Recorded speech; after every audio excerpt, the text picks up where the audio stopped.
जिसके पास पावर नहीं होगी वो एक्सप्लॉइट होगा। सिर्फ मेहनत करने से, सिर्फ पढ़ने से कुछ नहीं होता।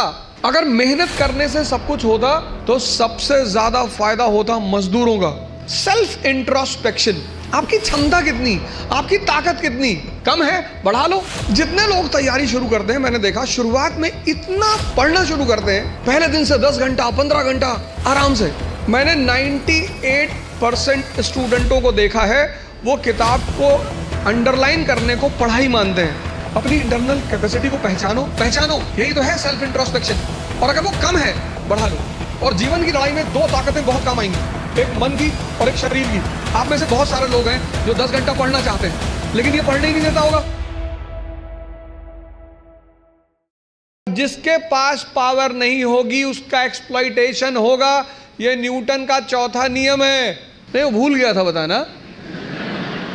तुम बारिश में देखो, गांव वगैरह में जब बच्चे खेलते हैं तो पानी के तालाब वालाब में जाते हैं तो पानी वाले सांप को पकड़ लेते हैं वो, और फिर ऐसे नचाते हैं। वो इसी बात का सूचक है। किसी को कोबरा पकड़ के नचाते हुए देखे हो? जिसके पास पावर नहीं होगी वो एक्सप्लॉइट होगा। सिर्फ मेहनत करने से, सिर्फ पढ़ने से कुछ नहीं होता। अगर मेहनत करने से सब कुछ होता तो सबसे ज्यादा फायदा होता मजदूरों का। और राजा भी मेहनत करता है, मजदूर भी मेहनत करता है, मेहनत दोनों करते हैं। राजा की मेहनत छिप जाती है। क्यों छिप जाती है? क्योंकि वो फॉर्च्यूनर में चल रहा होता है, तो लोग उसकी मेहनत नहीं देख पाते, उसकी फॉर्च्यूनर देखते हैं, उसका कपड़ा देखते हैं, उसका घर देखते हैं। इसलिए राजा की मेहनत दिखाई नहीं पड़ती, लेकिन मजदूर की मेहनत दिखाई पड़ती है। मेहनत दोनों करते हैं। फर्क क्या होता है? एक बिना सूत्र के करता है, बिना फॉर्मूले के करता है, कुछ भी करता है। आज ये किताब खरीद लाया, कल वो किताब ले आएगा, फिर एनसीईआरटी ले आएगा, पढ़ा जा रहा है। सदाशिव पेट में खड़ा है यवले चाय की दुकान पे, किसी ने कह दिया पॉलिटी की नई किताब आई है, तुरंत देखेंगे। अच्छा, कौन सी भाई साहब? पता लड़कों ने बता दी कि ये किताब, गए बाजार से किताब लिया। मजदूर का अप्रोच नहीं है। मेहनत तो करना ही है, वो उस पे तो बात ही नहीं करनी, मेहनत पे तो बात ही नहीं करनी। बात करनी है मेहनत के अप्रोच पे। दूसरा, सेल्फ इंट्रोस्पेक्शन, आपकी क्षमता कितनी, आपकी ताकत कितनी कम है, बढ़ा लो। भाई पहले दिन जॉगिंग करने जाओगे तो 20 किलोमीटर करोगे, और 20 किलोमीटर कर लिए तो शाम को आईसीयू में मिलोगे। जब भी हम कोई काम शुरू करते हैं तो हमारा मन बड़ा एक्साइटमेंट में रहता है। जैसे बड़ी छोटा सा एग्जांपल है, जब हम स्कूल में थे और क्लास चेंज होती थी, ये 3rd से 4th में गए, तो जब 4th क्लास की किताबें आती थी नई, उस दिन पढ़ने का बड़ा मन करता था। फिर 10 दिन बाद जब वो किताबें पुरानी हो जाती थी तो वही किताबें देखने का मन नहीं करता था। ये मन का नेचर है, एक्साइटमेंट।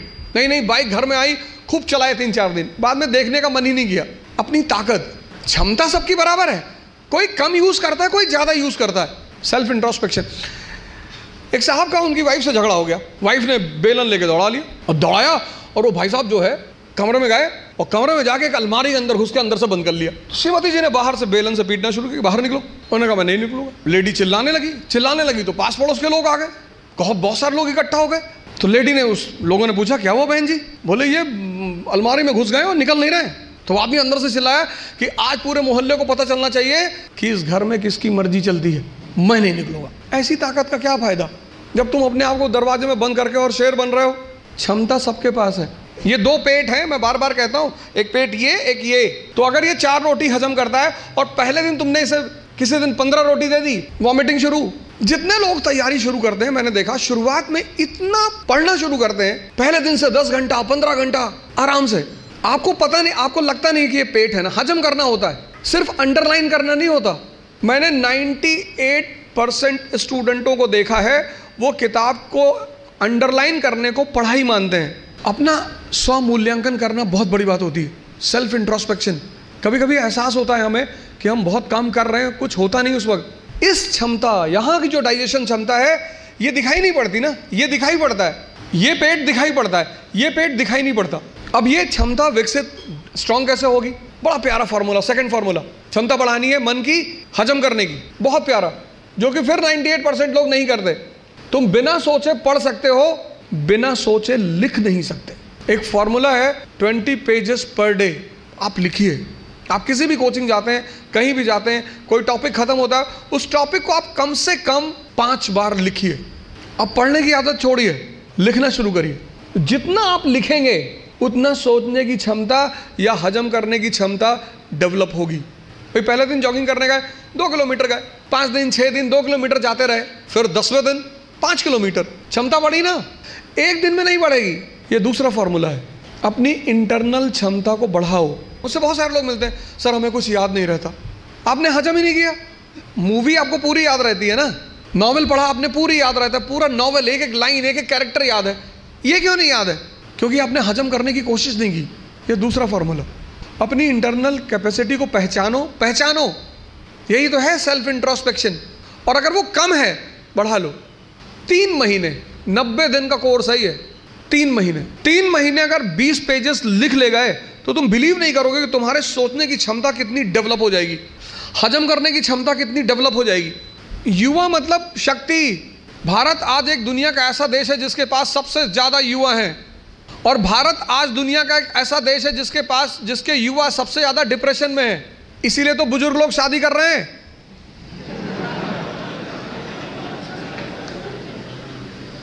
अरे नहीं, मैं नाम क्यों लूं किसी आदमी, पर अखबार तो सारे लोग पढ़ते हैं ना। डिप्रेस आदमी से कौन शादी करेगा?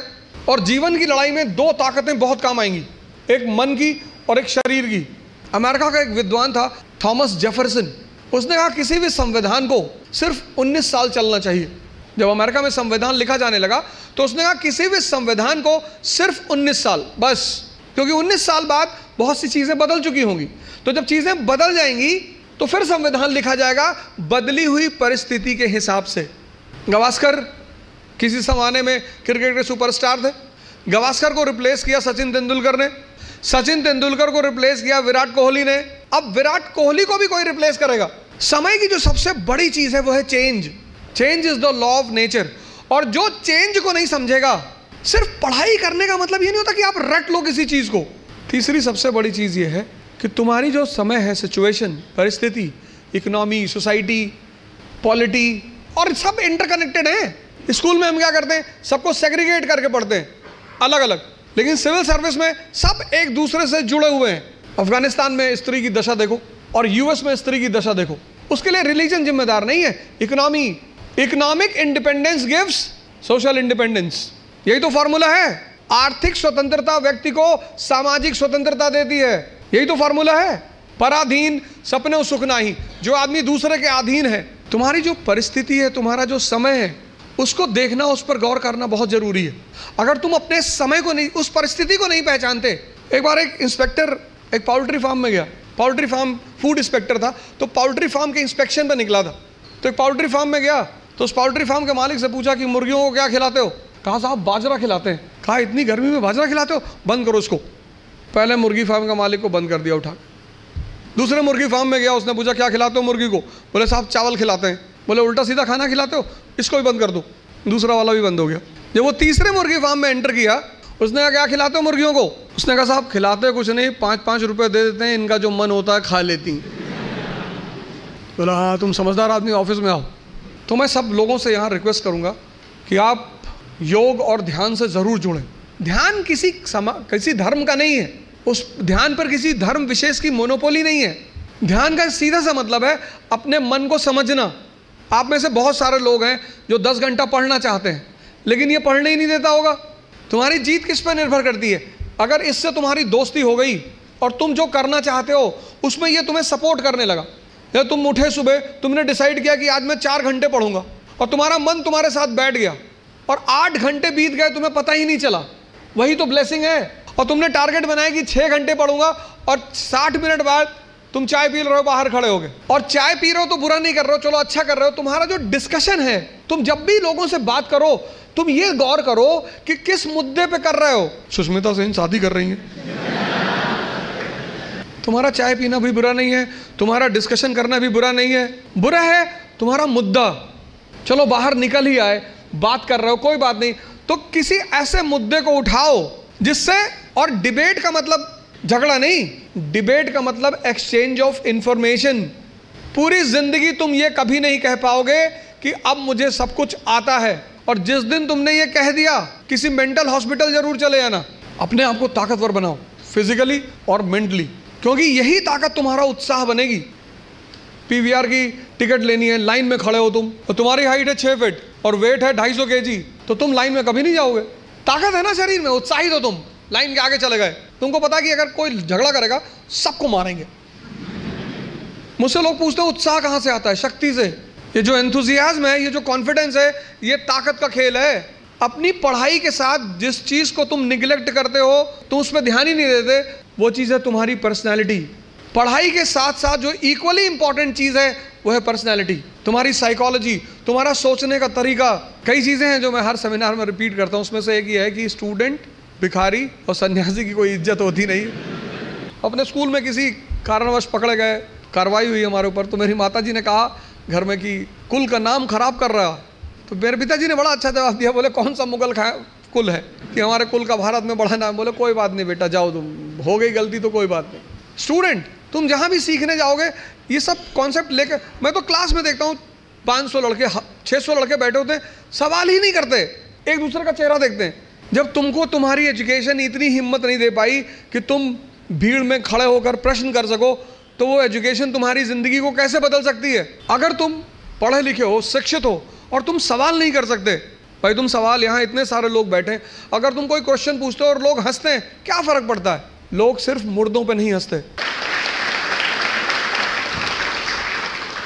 तुम जिंदा हो तो लोग तुम पर हंसेंगे।